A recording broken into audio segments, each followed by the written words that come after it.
மதி மாதிரி ஒரு போல்டான பொண்ணு தான் லக்ஷ்மியோட வீட்டில் காலந்தள்ள முடியும்னு நினைக்கிறவங்க நம்ம வீடியோவை லைக் பண்ணிவிட்டு இன்னும் நம்ம சேனலை சப்ஸ்கிரைப் பண்ணாதவங்க சப்ஸ்கிரைப் பண்ணிக்கோங்க. என்னோட மாமனார் ஃபோன் பண்ணின உடனே தங்கராஜ் வேகமாக ஓடி வர்றாரு.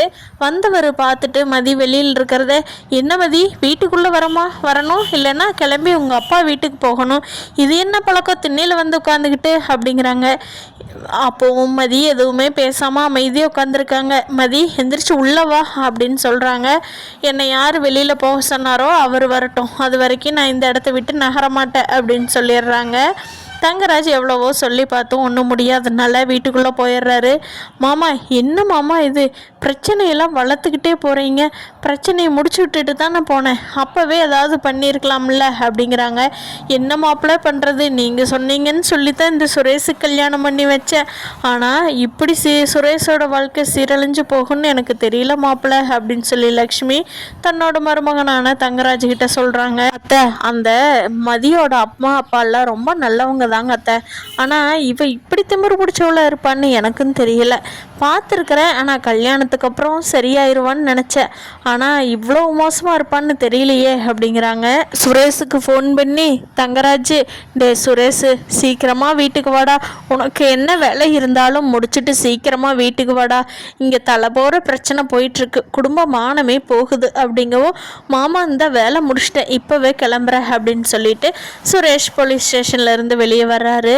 அப்போ அவரோட பைக் ஸ்டார்ட் ஆகவே மாட்டேங்குது. திருப்பி ஸ்டார்ட் பண்ணி பார்க்குறாரு, வண்டி வந்து ஸ்டார்ட் ஆகவே மாட்டேங்குது. அப்போது அந்த வேலையாக போகிற இன்ஸ்பெக்டர் வந்துட்டு, என்ன சுரேஷ் வண்டி ஸ்டார்ட் ஆக மாட்டேங்குதா அப்படிங்கவும், ஆமாங்க சார் என்னாச்சுன்னு தெரியல, இப்போ தான் சர்வீஸ்க்கு விட்டு வந்தேன், வீட்டில் வேற ஒரு அர்ஜென்ட் வேலை போகலான்னு பார்க்குறேன், ஆனால் வண்டி இப்படி மக்கர் பண்ணுது அப்படின்னு சொல்லவும், உங்கள் வீட்டு வழியாக தான் சுரேஷ் நான் போகணும், வரீங்களா, வீட்டு ட்ராப் பண்ணிடுறேன், மெக்கானிக் வந்து பார்க்க சொல்லி ஃபோன் பண்ணி சொல்லிக்கலாம் வாங்க அப்படின்னு சொல்லவும், சுரேஷ் ரொம்ப தேங்க்ஸ் சார் அப்படின்னு சொல்லிட்டு அவரோட ஜீப்லேயே போகிறாங்க. போய் வந்து அவர் வீட்டில் இறக்கி விட்றாரு சுரேஷை. அப்போ இன்ஸ்பெக்டர் கிட்ட சுரேஷ் வந்துட்டு, வாங்க சார் போய் வீட்டில் டீ குடிச்சிட்டு போகலாம் அப்படின்னு சொல்லுவோம். இல்லை சுரேஷ் கொஞ்சம் வேலை இருக்குது, சரி உங்கள் கல்யாணத்துக்கு அப்புறம் நானும் உங்கள் ஒய்ஃபையும் வந்து வீட்டில் பார்க்கவே இல்லை, சரி வாங்க வந்துட்டு போகிறேன் அப்படின்னு சொல்லி ஜீப்பு விட்டு இறங்குறாரு. சுரேஷ் நினைக்கிறாரு, ஐயோ இவரை கூப்பிட்டது தப்பாக போச்சே, மதி வேற கோச்சிக்கிட்டு வெளியில் உட்காந்துருக்குறான், இப்போ போய் இவரை கூப்பிட்டோமே தெரியாதனமா, இவர் வரமாட்டேன்னு சொல்லிட்டு போவாருன்னு நினச்சா நம்ம கூட இறங்கி சரி வரேன் சுரேஷன் வர்றாரு, இப்போ என்ன பண்ணுறது அப்படின்னு தெரியாமல் தலையை சொரிஞ்சுக்கிட்டு இருக்காரு. அப்போது மதி வந்து வெளியில் உட்காந்துருக்கிறத பார்த்துட்டு, என்னம்மா வீட்டுக்காரர் வர்றதுக்காக வெயிட் பண்ணி வெளியிலே வந்து வெயிட் பண்ணிகிட்ருக்கிறியா அப்படின்னு சொல்லி அந்த இன்ஸ்பெக்டர் கேட்குறாரு. அப்போவும் மதி எதுவுமே பேசல. சார் அதெல்லாம் ஒன்றும் இல்லை சார், வாங்க வீட்டுக்குள்ளே போகலாம் அப்படிங்கிறாங்க. எங்கே சுரேஷ் உங்கள் ஒய்ஃப் வெளியில் உட்காந்துருக்காங்க, நீங்கள் பாட்டு கண்டுக்காமல் உள்ளே போகிறீங்க, அந்த பொண்ணு என்ன நினைக்க உங்களுக்காகத்தானே வெயிட் பண்ணிகிட்ருக்குது அப்படிங்கிறாங்க. சுரேஷ் ஐயோ இவர் வேற தெரியாமல் டைமிங்கில் தப்பாக பேசிக்கிட்டு இருக்காரே அப்படின்னு சொல்லி சுரேஷ் மனசுக்குள்ளே நினச்சிட்ருக்காரு. மதியும் ஒரு மாதிரி புரியாமையே பார்த்து முழிச்சுக்கிட்டு உட்காந்துருக்காங்க. அப்போது அந்த இன்ஸ்பெக்டர் மதியை வீட்டுக்குள்ளே கூப்பிட்றாங்க. வாமா உள்ளே போகலாம், உங்களுக்கு கல்யாணத்துக்கும் என்னால் வர முடியல, ரொம்ப வேலையாக போயிடுச்சு, சுரேஷும் லீவ் போட்டதுனால, வாங்க உங்களுக்கு என்னால் முடிஞ்ச ஏதோ ஒரு சின்ன கிஃப்ட் கொடுத்துட்டு போகிறேன் அப்படின்னு சொல்லவும், இல்லை சார் என்னால் உள்ளே வர முடியாது அப்படிங்கிறாங்க. ஏம்மா என்னாச்சு, ஏன் வீட்டுக்குள்ளே வர மாட்டிங்களா, உங்கள் வீடு தானே அப்படின்னு கேட்கவும், இல்லை சார் அதோ போகிறாரு பாருங்க என்னை கட்டின புருஷன், அவர் தான் நீ வீட்டுக்குள்ளே இருக்காத வெளியே போன்னு என்னை வெளியில் தள்ளி கதவை சாத்திட்டாரு, உங்கள் அம்மா வீட்டுக்கு போ எங்கேயோ போ அப்படின்னு சொல்லி கதவை சாத்தினார், நான் எங்கேயும் போக மாட்டேன், அவர் தானே நான் கல்யாணம் பண்ணி கூட்டிகிட்டு வந்தார், அதுக்காகத்தான் இங்கே உட்காந்துருக்குறேன், ஆனால் இதுதான் உங்கள்கிட்ட சொல்கிறதுக்கான கரெக்டான டைமிங்னு நினைக்கிறேன் அப்படின்னு சொல்லி மதி வந்து நடந்ததையெல்லாம் சொல்கிறாங்க. அதை கேட்ட இன்ஸ்பெக்டருக்கு, ஏன்பா சுரேஷ் நடந்தது என்னன்னு விசாரிக்க மாட்டியா, எல்லாத்துக்கும் பஞ்சாயத்து பண்ணுற நம்ம ஸ்டேஷனில் நல்ல பிள்ளையா இருக்கியப்பா, இங்கே என்ன உங்கள் வீட்டில் அப்படியே ஆப்போசிட்டாக இருக்கிற, நடந்தது என்னென்னு உங்கள் அம்மா கிட்ட ஒய்ஃப் கிட்ட எல்லாம் கேட்கணும்ல சுரேஷ், யார் மேலே தப்போ அவங்களுக்கு தானே தண்டனை கொடுக்கணும், சரி வா இந்த பொண்ணு சொல்கிறது உண்மையா இல்லை பொய்யான்னு சொல்லி உங்கள் அம்மாட்டையும் கேட்டு பார்ப்போம் அப்படின்னு சொல்லி உள்ளே போகிறாங்க இன்ஸ்பெக்டரும் சுரேஷ். மதியம் ஏமா வாமா போய் கேட்கலாம் அப்படிங்கிறாங்க. இல்லை சார் நீங்கள் கேட்டுட்டு வாங்க, அது வரைக்கும் நான் வெயிட் பண்ணுறேன், என் மேலே தப்பு இல்லைன்னு சொல்லி என்னை மன்னிச்சு உள்ளே கூப்பிட்டா மட்டும்தான் நான் வருவேன், அது வரைக்கும் நான் வரமாட்டேன், என்ன இவங்க சௌரியத்துக்கு போனா போகிறதும் நீ சொல்கிறது பொய் அப்படின்னு சொன்னால் உண்மை கூட பொய்யுன்னெல்லாம் என்னால் ஒத்துக்க முடியாதுங்க.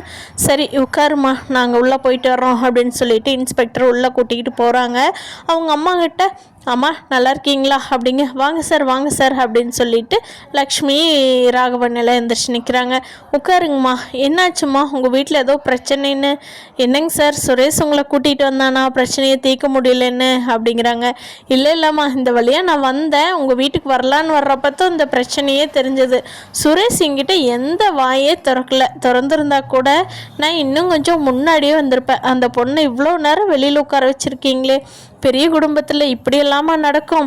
உங்கள் வீட்டுக்குன்னு ஒரு மரியாதை இருக்கே, ஒரு வயசு பொண்ணை வெளியில் உட்கார வச்சு எல்லாரும் என்ன நினைப்பாங்க, நீங்கள் யாருமே யோசிக்கலையா அப்படின்னு சொல்லி அந்த இன்ஸ்பெக்டர் கேட்கவும், லக்ஷ்மி அம்மா, இல்லை சார், அவள் பயங்கர அடாவடியாக இருக்கிறா, அவளை இப்படியெல்லாம் டீல் பண்ணினா கூட அவள் அசரமாட்டா போல இருக்குது, நடந்ததெல்லாம் நீங்கள் கேட்டிங்கன்னா அப்படின்னு சொல்லவும், சொல்லுங்கம்மா, எந்த எமோஷனும் இல்லாமல் என்ன நடந்தது அப்படிங்கிறத அப்படியே சொல்லுங்கள் அப்படின்னு சொல்லி இன்ஸ்பெக்டர் கேட்குறாங்க. அப்போ லக்ஷ்மி அம்மா இந்த கூட 4 பாயிண்ட்டு சேர்த்து எல்லாத்து முன்னாடி சொன்னாங்களே அதே மாதிரியே சொல்கிறாங்க. அதையெல்லாம் பொறுமையாக கேட்ட இன்ஸ்பெக்டர் வந்து, சுரேஷ் இப்படி தான் நடந்திருக்கும்னு நீங்கள் நம்புறீங்களா அப்படிங்கிறாங்க. ஆமாம் சார், அம்மா சொல்கிறது தான் உண்மையாக இருக்கும், அவள் கொஞ்சம் திமிரு பிடிச்சவ தான், அப்படித்தான் நடந்திருப்பான் அப்படின்னு சொல்லி சுரேஷ் சொல்கிறாங்க. இன்ஸ்பெக்டர் இருந்துட்டு, ஏம்மா இந்த சண்டை நடந்தப்போ இங்கே வேறு யாரெல்லாம் இருந்தீங்க அப்படின்னு கேட்கவும், என் வீட்டுக்காரர் கொஞ்சம் லேட்டாகி தாங்க சார் வந்தார், நான் மதி என் பெரிய மருமக மலர் இவங்க மட்டும்தான் இந்த வீட்டில் இருந்தோம் அப்படிங்கிறாங்க. எங்கே அந்த மலரை கூப்பிடுங்க அப்படிங்கவும், மலர் ரூம்குள்ளே இருந்தாங்க. மலர் வேகமாக வரலையே வர்றாங்க. மலருன்னு கூப்பிட்டதும் மலர்கிட்ட அந்த இன்ஸ்பெக்டர் கேட்குறாங்க, ஏம்மா இந்த மதிக்கும் உங்கள் மாமியாருக்கும் நடந்த சண்டையப்போ நீங்கள் தான் கூட இருந்தீங்களா? ஆமாம் சார், நான் தான் இருந்தேன். அப்போது என்ன நடந்ததுங்கிற உண்மையை மதியும் சொல்லியிருக்காங்க, உங்கள் மாமியாரும் சொல்லியிருக்காங்க, நீங்கள் சொல்லுங்கள், ஒரு வார்த்தை பெறலாமல் சொல்லணும் இப்போ எங்கிட்ட அப்படிங்கிறாங்க. மலரும் நடந்த எல்லாத்தையும் நடந்த மாதிரியே சொல்லிடுறாங்க. அதை கேட்ட இன்ஸ்பெக்டர், சுரேஷ் இப்போ புரியுதா யார் மேலே தப்புன்னு அப்படிங்கிறாங்க. சார், ஆமாம் சார். ஏம்மா லக்ஷ்மி அம்மா, வயசான ஆயிடுச்சு, இந்த வயசில் ஏன் போய் இவ்வளோ போய் பேசி உங்களை நீங்களே நியாயப்படுத்தி என்னம்மா சாதிக்க போகிறீங்க? மருமகளோடவெல்லாம் உண்மையாக இருந்தீங்கன்னா அவங்க அம்மாவை விட உங்களை 4 மடங்கு சேர்த்து பார்த்துக்குவாங்க. இந்த காலத்து பிள்ளைங்களாம் ரொம்ப நல்லவங்களாக இருக்காங்க, அவங்கள ரொம்ப டெரர் பண்ணி பார்க்குறதே இந்த மாமியாருங்களோட வேலையாக போச்சு. இந்த காலத்து பொண்ணுங்க அவ்வளோ சூப்பராக பார்த்துக்கிறாங்க மாமியாரை, ஏன் அம்மாவை விட மாமியார் தான் ரொம்ப பிடிச்சிருக்குன்னு சொல்கிற வீடுகள்லாம் நிறைய இருக்குது. அதனால் போய் உங்கள் மருமகிட்ட மன்னிப்பு கேட்டு உள்ளே கூட்டிகிட்டு வாங்க அப்படின்னு சொல்லி இன்ஸ்பெக்டர் சொல்கிறாரு. எல்லாம் கேட்டுட்டு இருந்த மலர் வாயை ஆன்னு சொல்லி மூடவே இல்லையே. சுரேஷும் லக்ஷ்மியும் போய் நம்ம மதிக்கிட்ட மன்னிப்பு கேட்குறாங்க. அப்போது மதி வந்து, என்னது நல்லா கேட்கல, என்ன சொன்னீங்க அப்படிங்கிறாங்க. மதி, நான் சொன்னது பொய் தான், உன் புருஷங்கிட்ட நான் தான் ஏற்றி விட்டுட்டேன், என்னை மன்னிச்சிரு அப்படின்னு சொல்லவும், சுரேஷ், மதி நடந்தது என்னன்னு தெரியாமல் உன்னை வீட்டை விட்டு வெளியே போன்னு சொன்னது ஏன் தப்பு தான் அப்படின்னு சொல்லி சுரேஷும் லக்ஷ்மியும் மன்னிப்பு கேட்குறாங்க. அப்போது சுரேஷோட சட்டையில் மாட்டிருந்த கூலிங் கிளாஸ் எடுத்துக்கிட்டு மதி போட்டுக்கிட்டு ஜம்முன்னு வீட்டுக்குள்ளே வர்றாங்க. அதை வந்து நம்ம மலர் வெச்ச கண்ணு வாங்காமல் முழிச்சு பார்க்குறாங்க. இப்படியெல்லாம் நடந்தால் நல்லாயிருக்குன்னு நான் நினைக்கிறேன். ஃப்ரெண்ட்ஸ், நீங்கள் என்ன நினைக்கிறீங்கன்னு கீழே கமெண்ட் பண்ணுங்கள். தேங்க்யூ.